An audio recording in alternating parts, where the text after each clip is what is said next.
Sinita at tinanggalan ng plaka ang ilang bus sa inspeksyon ng SAIC sa Parañaque Integrated Terminal Exchange. Live mula sa Parañaque, may unang balita si Bam Alegre. Bam, anong violation?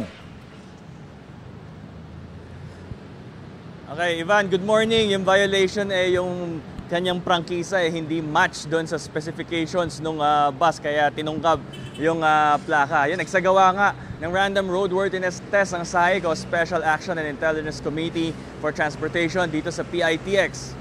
Dalawang bus ang agad sinita at tinignan ang kanilang mga documents at dahil hindi ito sapat sa kanilang pagpapasada, ito ay dineklarang kolorum.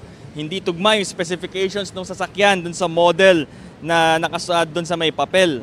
At application pa nga lang din yan, yung nakalagay dun sa papel, hindi pa yan actual na prangkisa. Dahil dito, tinikitan sila ng violation na spurious documents at magkakaroon ng show cause order para magpaliwanag ang mga operator. Mga pampublikong bus ito na rutang LRT PITX loob. Ginagawa ng SAIC ang inspeksyon para tiyaking ligtas sa mga pasahero ang mga pumapasadang bus. Pakinggan natin ang pahayag ng SAIC SOG kaugnay ng operasyon ngayong umaga.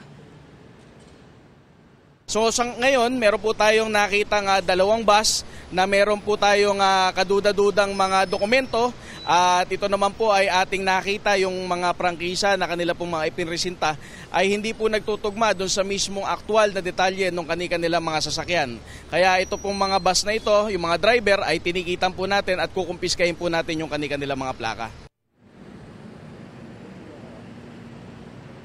Ivan, yung kanilang magiging penalty o multa, LTO Central Office daw ang magtatakda. Depende daw yan sa pagpapaliwanag ng mga operator. Ito ang unang balita mula rito sa PITX. Bam Alegre para sa GMA Integrated News.